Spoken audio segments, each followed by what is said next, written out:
Oke, Meet Lover, saat ini saya sedang bersama dengan Mbak Ripka. Hai. Tadi tema kita sangat menarik dan sangat ramai banget ya. Puas ya 1 jam Belum, ya. katanya ada yang request 2 jam. 2 jam ya. Yang kepengin saya tanyakan Mbak Ripka, kalau kita sebagai perempuan menjadi korban perselingkuhan, Iya. itu apa sih yang harus kita lakukan? Apakah kita juga harus balas dendam nih selingkuh juga atau gimana Mbak Ripka? Iya, ini pas banget, kebenaran banget. Lagi nanganin 2 menti saya yang suaminya selingkuh. Jadi memang yang pertama dilakukan, sadari dulu bahwa suami saat ini sedang mengalami ketidaksadaran. Ketidaksadaran karena sebenarnya sayang, cinta, tapi kok selingkuh gitu kan. Lagi menemukan kenyamanan di luar. Jadi saya memberikan mentoring untuk istrinya, sabar dulu. Sabar, membalikan lagi suami ke tracknya, ke jalurnya yang semestinya. Karena pada dasarnya tadinya suaminya jujur, setia, baik sama keluarga. Sekarang nih lagi kayak anak kecil yang punya inner child, punya mainan baru. Iya, punya mainan baru di luar sana, handphonenya kemana-mana dibawa, terus teleponan di luar rumah, di jam-jam yang tidak normal. Akhirnya istri dengan kekepoannya, karena fitrahnya perempuan itu kan kepo ya, scroll semua sosmednya suami, ketemu wah bukti-bukti perselingkuhan. Saya bilang yang pertama doakan suami, karena doa satu-satunya kekuatan terbesar ketika kita sudah tidak bisa lagi melakukan apapun. Yang kedua, treatment suami menjadi lebih dari yang biasanya. Lakukan sehari minimal pelukan ke suami 4 kali.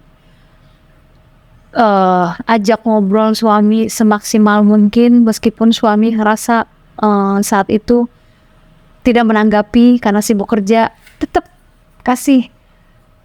Saya malah ngajarin menti saya untuk kirim chat nakal di jam-jam kerja. Jadi akhirnya, dan itu sudah saya lakukan juga ke suami saya sendiri. Akhirnya itu yang bikin suami punya dorongan untuk pikiran hanya untuk ke rumah, pulang ke rumah, ketemu istri gitu. Dan sabar untuk selalu sounding, bisikan di telinga suami yang setia jadi suami ya, yang baik. Jauhkan dari semua pikiran-pikiran untuk selingkuh, untuk bicara dengan siapapun. Aku istrimu, bicaralah denganku. Itu yang aku ajarin ke semua menti yang lagi ngalamin sekarang. Dan yang terakhir, bener-bener sabar, tunggu waktunya sampai suami sadar betul. Jadi nggak dengan mencak-mencak, dengan ngelabrak pelakor, dengan menyalahkan si suami dan pelakor, sampai akhirnya ini yang bikin suami malu. Kenapa istrinya akhirnya ngelabrak pelakor, malu, akhirnya suaminya makin menjauh. Tapi terus treatment dengan baik, perlakuan suami dengan baik.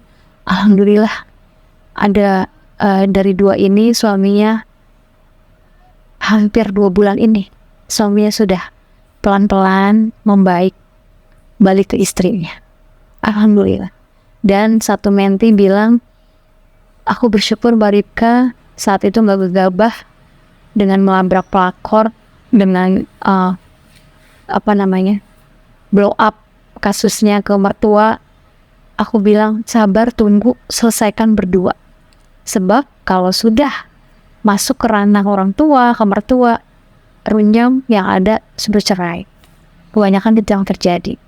Hadapi dulu berdua, yakin dulu bahwa suami itu jujur, setia.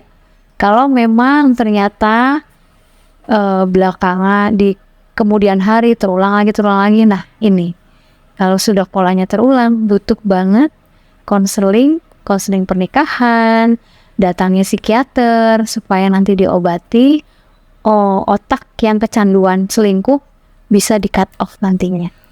Walaupun kita sebagai korban mungkin nggak mudah ya Mbak untuk melakukan hal-hal yang tadi Mbak Ripka sebutkan.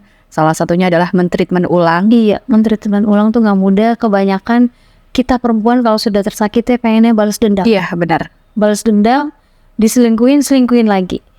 Tapi yang terjadi ketika kita selingkuh lagi adalah menyakiti diri sendiri. Perlukaannya nggak berhenti. Rantainya terus menerus kayak lingkaran setan. Akhirnya menjadi korban anak biasanya. Oke. Jadi memang kita dulu ya yang harus sadar. Oke deh, Meet Lovers.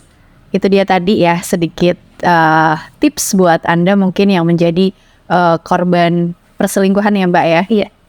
Semoga bisa bermanfaat. Ketemu lagi di tema-tema di minggu berikutnya. Bye-bye.